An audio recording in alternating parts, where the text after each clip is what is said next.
On a bracing October morning in Wilhelmshaven, Germany, crowds gather below the towering hulk of a brand new German battleship.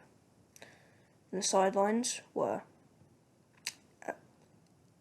Adolf Hitler, Minister of War Werner von Blomberg, and the widow of Captain Zur C. Schultz, who was killed during the Battle of the Falkland Islands in December 1914. She is sent down the slipway and given her name, Scharnhorst.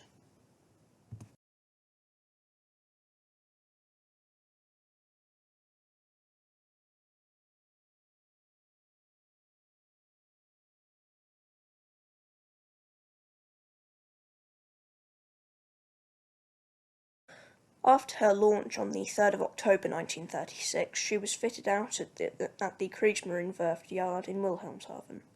She was equipped with 9 11-inch C-34 guns, 12 5.9-inch C-28 guns, 14 4.1-inch C-33 guns, 16 1.5-inch C-30 guns, 6 533mm torpedo tubes, and 3 Arado AR-196 floatplanes.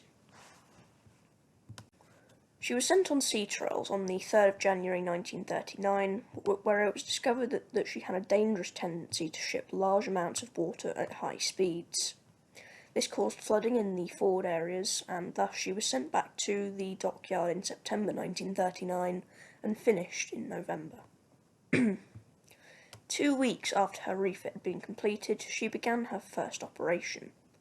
Scharnhorst and her sister ship Gneisenau were to patrol the seas between Iceland and the Faroe Islands in order to push out any British vessels in the area to ease pressure on the Admiral Graf Spee.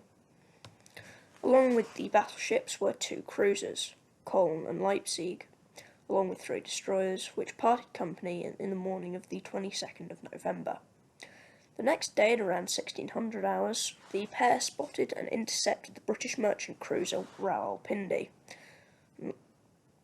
And less than an hour later, Scharnhorst had closed the range and opened fire with her 28cm guns, hitting Rawalpindi's bridge and killing Captain Edward Kennedy and a majority of her officers.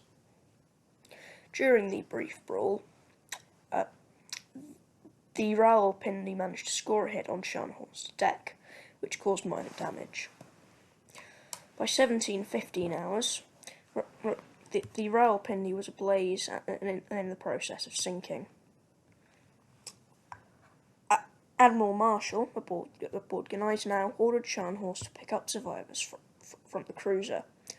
However, these operations were interrupted when the British cruiser Newcastle arrived. The German ships quickly fled north before using rough weather to make a dash south through the North Sea. 4 Allied battleships, Hood, Nelson, Rodney, and the French Dunkirk, quickly pursued. However, they were not fast enough. The German force reached Wilhelmshaven by the 27th of November, and when home, Scharnhorst boilers were overhauled. This is part 1 of 2 or 3 episodes on Scharnhorst that will be published over the next few weeks. I do know I have a habit of doing this, and I've been neglecting all of you recently, but don't worry, I will continue with this project, and I will see it finished before the new year. As usual, thank you for watching so much, and also thank you for 300 subscribers. Honestly, I'm just a British man who makes videos on the internet, so this is absolutely brilliant. Thank you so much. I'll see you next week. Cheerio.